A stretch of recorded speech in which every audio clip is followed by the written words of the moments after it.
chemical reaction and equation of class 10 chapter 1. So how to balance equation that we have left in our first part. So how to do so, let's see.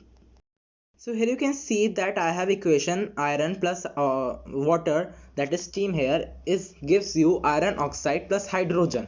So first of all what you have to do is to make them in a box that I have done. Now step 2 is to make 3 columns that are of elements, number of atoms in reactants and the number of atoms in product. Write the elements iron, hydrogen and oxygen. Number of atoms in reactants are 1, 2, 1. Number of atoms in product are 3, 2, 4. Now the third part.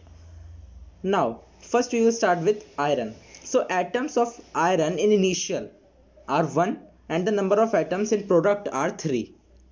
Right, now I have to balance. So for balancing I have to multiply it by 3 both the so that it will be equal with the number of atoms in product. So I multiplied 1 by 3. Now I have got 3 atoms in reactant as well as 3 atoms in product. So I can write 3Fe plus H2O gives you iron oxide plus hydrogen, as you can see here.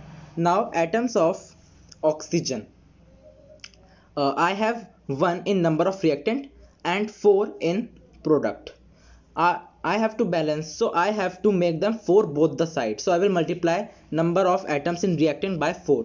I will get 3 of iron plus 4 of H2O, as I have oxygen in H2O will give you this iron oxide plus hydrogen. Okay, now you can also see that when I have multiplied 4 by H2O, so the number of atoms for H will also increase.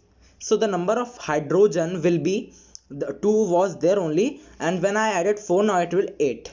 So there are 8 in reactant by 2 in product. I have to balance, so I have to multiply 2 in the number of product. So what I will get? 4 times of H2 in the product.